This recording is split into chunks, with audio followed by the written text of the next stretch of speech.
All right, Bible and Daily Lifers, we are moving through the New Testament, one chapter a day, Monday through Friday. That'll get us through the whole New Testament in a year. We are in Luke chapter 21. This is an interesting chapter where Jesus talks about the end times and the destruction of the temple in Jerusalem. 21 verse 1.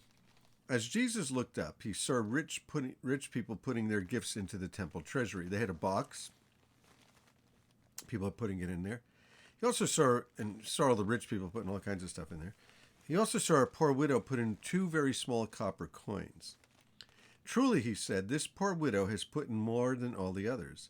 All these people gave gifts out of their wealth, but she, out of her poverty, has given all that she had to live on.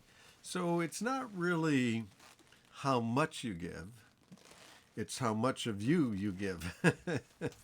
So this woman, she's gone down in history, hasn't she? She's famous because of her offering, and she wasn't doing it to be seen, but Jesus is the one who pointed it out that she gave everything. The others just gave, something. 21:5, Luke. Some of his disciples were remarking how the temple was adorned with beautiful stones and gifts dedicated to God. Talking about the wonderful temple there. They were country boys. They're in the city right now and talking about the beautiful buildings. And Jesus said, what you see here, the time will come when not one stone will be left on another. Every one of them will be thrown down. So he's saying there's a time coming when all of these stones, all of this architecture will all be destroyed. It'll all be thrown down. Teacher, they asked this when they're on the Mount of Olives, when will these things happen and what will be the sign that they're about to take place? Now, Jesus is going to talk about the destruction of the temple, and he's going to talk about what we call end times. And he replied, watch out that you're not deceived. That's the big one. Watch out that no one deceives you. We like to say around here, the nature of deception is you don't know you're being deceived. Otherwise, it's something else. You woke up. You saw the truth. You are no longer deceived. So you don't know when you're being deceived. So watch out. Be careful. Because a lot will come in my name, many will come in my name, claiming I am he. In the future to Jesus, there will be people coming saying that they're the Messiah. Well, that's happened in the 20th and 21st century, lots of false Christs. And they'll say the time is near. Be careful when you hear people say the time is near, because the time is always near. Jesus could come at any moment, at any time. Everything in history is moving towards Jesus returning. So watch out for the time is near, the time is near, the time is near. The time is near, the time is always near. They'll say, I'm he, and the time is near. Don't follow them. When you hear of wars and uprisings, right now when we're reading this, there's a war going on. When you hear of wars and uprisings, don't be frightened. Well, whenever there are wars and uprisings, people get alarmed. Well, Jesus said, don't get alarmed. If you're an EMT, and you're running into people's houses to try to help them when they're sick or when they've fallen or when they've passed out or whatever, if you're all frightened, if you're all upset, you're going to be of no use. You need to be calm. We need calm people here. Jesus is coming back. Stay calm. These things must happen first, but the end will not come right away. Then he said to them, nation will rise against nation and kingdom against kingdom. There'll be great earthquakes, there'll be famines, there'll be pestilence in various places, and fearful events and great signs from heaven. But before all of this, they'll seize you and they'll persecute you. Well, they've done that. Since the church was born on the day of Pentecost, people have been persecuted. They'll hand you over to the synagogues. You'll be put in prison. You'll be brought before kings and governors on account of my name's sake. That's been happening for the last 20 centuries. And so you will bear testimony to me. This is the way to get your testimony to kings and governors in enclosed places. But make up your mind not to worry beforehand how you'll defend yourself. For I will give you words of wisdom, and none of your adversaries will be able to resist or contradict. In that day, if you're persecuted and you're going before the authorities, Jesus will help you with what you're supposed to say. You can't plan it out because you don't know what's going to happen. You don't know what they're going to ask. You don't know the situation you're going to be in. But you'll be betrayed even by parents. Well, this happens even right now in some Islamic countries. When children come to Christ, the parents turn them in, and you can be arrested for being converted in some of these Islamic countries. Parents turning against parents. You'll be betrayed by parents. You'll be betrayed by brothers and sisters, by relatives and friends, and they'll put some of you to death. Well, this has been happening for centuries. People have been being put to death because of their faith in Jesus. Not because of any crime, not because of anything that they've done, but because of their faith in Jesus. Everyone will hate you because of me. Wow. No popularity club there. But not a hair on your head will perish. Stand firm and you will win life. Just hold on to your testimony. Stay steady. There's nothing that can harm us, not even death. When you see Jerusalem surrounded by armies, you know that its desolation is near.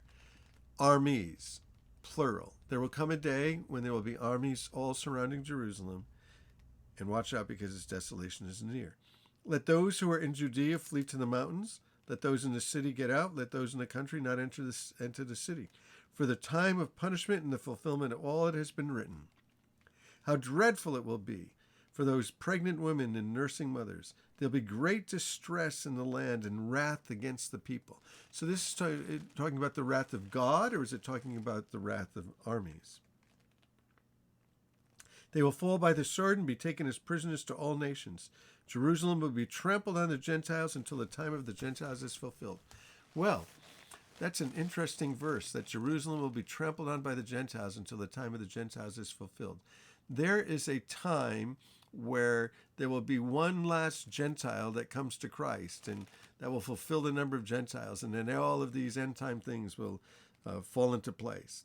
But Jerusalem will be trampled on by Gentiles. Well, Jerusalem for the last 2,000 years has been trampled on by the Gentiles. It was in 1948, May of 1948, that Israel became a nation again, and even then it was still trampled on by Gentiles, but today it is in full control. Jerusalem is in full control of the Jewish people. So that's an interesting prophecy right there. There will be signs in the sun, the moon, and the stars. On earth, nations will be in anguish and perplexity at the roaring and tossing of the sea. People will faint from terror, apprehensive of what's coming on the world, for the heavenly bodies will be shaken. Wow. This is talking about it's unraveling. At that time, they'll see the Son of Man coming in a cloud with power and great glory. When these things begin to take place, stand up, lift up your hands, because your redemption is drawing near. Jesus is coming back. And then he told this parable. He said, look at the fig tree and all the trees. They sprout leaves, and you can see for yourselves and know that summer is near. Some places where you live, you might not see this as much, but other places it's rather pronounced, where you can see the buds coming out, and you know that it's springtime, you know that summer is coming. Even so, when you see these things happening, you know the kingdom of God is near. So in all of these things, Jerusalem surrounded by armies, all of these other things that he said would happen, some of these seem to be what we call age-present things. In every age, there's famines. In every age, there's earthquakes. In every age, there's wars. But then there are more specific signs pointing towards the end. Jerusalem being surrounded by armies. Jerusalem being trampled on by the Gentiles until the time of the Gentiles is fulfilled. So those things might point to the near coming of Christ. But he can come at any time. Always could. Truly, I tell you, this generation certainly will not pass away until these things have happened. That's kind of interesting. What generation is he talking about? Some people say that it's talking about the Jewish people who have been scattered to the four corners of the earth and probably would have been not a people unless by some miracle God brought them back and brought them into the land. They've survived. And so I tell you that this generation will certainly not pass until all these things have happened. Heaven and earth will pass away, but my words will never pass away. The things that Jesus said are going to happen. Guaranteed. So be careful. Talking about the end coming. Be careful that your hearts are not weighed down with carousing and drunkenness and the anxieties of life. And that day will close suddenly on you like a trap. For it will come on all of those who live on the face of the whole earth. There's something coming that's going to affect everybody. It's not going to just affect some people, but it's going to affect all people. So be on your watch and pray that you might be able to escape all that's going to happen. Is that the rapture? Is that the secret rapture where he comes and gets his believers before the great tribulation? And that you may be able to stand before the Son of Man. Verse 37. Each day Jesus was teaching in the temple, and each evening he went to spend the night on a hill called the Mount of Olives. And all the people came early in the morning to hear him at the temple. They couldn't wait to hear Jesus. So there's Jesus talking about the end. It's too bad we can't get into all of the particulars there. But read it again and meditate on that. Jesus is coming, and Jesus is coming soon. Okay, so Bible in Daily Life, you are loved, you are loved, you are loved.